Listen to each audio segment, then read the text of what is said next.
ബംഗ്ലാദേശിൽ പട്ടാള അട്ടിമറി. സർക്കാരിനെതിരായ പ്രക്ഷോഭം കടുപ്പിച്ചതിന് പിന്നാലെ പ്രധാനമന്ത്രി ഷെയ്ഖ് ഹസീനയ്ക്ക് സൈന്യം അന്ത്യശാസനം നൽകുകയായിരുന്നു.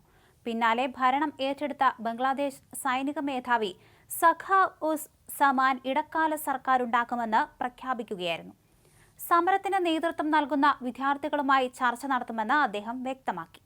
രാജിവെച്ച ഹസീന തന്റെ സഹോദരിക്കൊപ്പം സൈനിക വിമാനത്തിൽ രാജ്യം വിട്ടു. ഇന്ത്യയിൽ അഭയം തേടിയതായിട്ടാണ് റിപ്പോർട്ട്. ഹസീനയുടെ രാജി ആവശ്യപ്പെട്ടുള്ള വിദ്യാർത്ഥി പ്രക്ഷോഭത്തിൽ 91 പേരാണ് ഇതുവരെ കൊല്ലപ്പെട്ടത്. 200-ലേറെ പേർക്ക് പരിക്കേറ്റിട്ടുണ്ട്. പ്രക്ഷോഭകർക്കെതിരെ ഭരണകക്ഷിയായ അവാമി ലീഗ് പ്രവർത്തകർ രംഗത്ത് വന്നതാണ് സംഘർഷത്തിൽ കലാശിച്ചത്.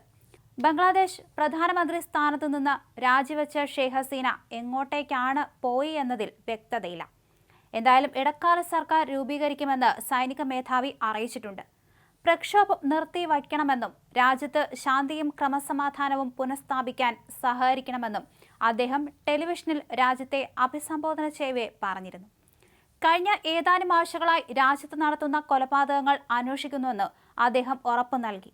300ഓളം പേരുടെ മരണത്തിൽ കലാശിച്ച ജനകീയ പ്രക്ഷോഭം ഷെയ്ഖ് ഹസീനയുടെ കൊട്ടാരത്തിലേക്കുള്ള ലോങ് മാർച്ചായി മാറുകയും കാര്യങ്ങൾ കൈവിട്ടു പോവുകയും ചെയ്തതോടെയാണ് പ്രധാനമന്ത്രിയുടെ രാജി അനിവാര്യമായത്.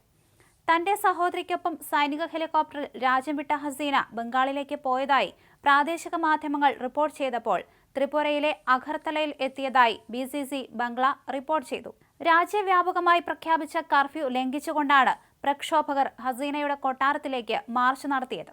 ഹസീനയുടെ രാജി ആവശ്യപ്പെട്ടായിരുന്നു മാർച്ച്. പ്രക്ഷോഭകർ അട്ടിമറി നടത്താൻ ഒരുമ്പെടുന്നതായി ആരോപിച്ച് ഹസീന മൊബൈൽ ഇന്റർനെറ്റ് വിച്ഛേദിച്ചിരുന്നു. അനിശ്ചിതകാലത്തേക്ക് സൈന്യം പുതിയ കർഫ്യൂ പ്രഖ്യാപിച്ചിരിക്കുകയാണ്. സിവിൽ സർവീസിൽ സംവരണ ക്വാട്ട നിശ്ചയിച്ചതിന് എതിരെയുള്ള വിദ്യാർത്ഥി റാലികളാണ് രാജ്യത്ത് 15 വർഷത്തെ ഹസീന ഭരണകൂടത്തെ തകിടം മറിക്കുന്ന തരത്തിലുള്ള വൻ പ്രക്ഷോഭമായി മാറിയത്. മുൻ സൈനിക ഉദ്യോഗസ്ഥരും സിനിമാ താരങ്ങളും സംഗീതജ്ഞന്മാരും ഗായകരുമടക്കം സമൂഹത്തിന്റെ നാനാ തുറകളിൽ ഉള്ളവർ പ്രക്ഷോഭത്തിന് പിന്തുണ നൽകിയെന്നതും ശ്രദ്ധേയമാണ്. വിവേചന വിരുദ്ധ വിദ്യാർത്ഥി പ്രസ്ഥാനം എന്ന കൂട്ടായ്മയാണ് നിസ്സഹകരണ സമരം പ്രഖ്യാപിച്ചത്. നികുതിയും വിവിധ സർക്കാർ ബില്ലുകളും അടയ്ക്കരുതെന്ന് സമരക്കാർ ആഹ്വാനം ചെയ്തിരുന്നു. സമരത്തിൽ അണിചേരാൻ സർക്കാർ സ്വകാര്യ ജീവനക്കാരെയും ആഹ്വാനം ചെയ്തതോടെ ഓഫീസുകളുടെ പ്രവർത്തനം സ്തംഭിച്ചു.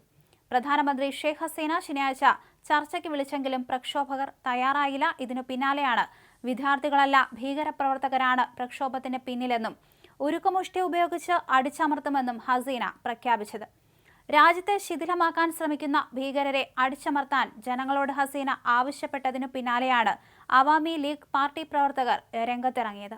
ഇത് കാര്യങ്ങൾ കൂടുതൽ വഷളാക്കി.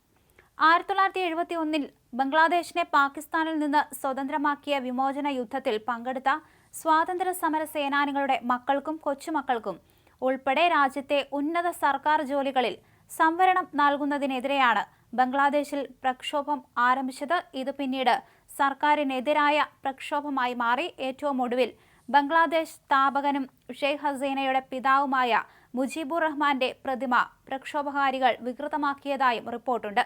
ഇന്ത്യ ജാഗ്രതാ നിർദ്ദേശം നൽകിയിട്ടുണ്ട്.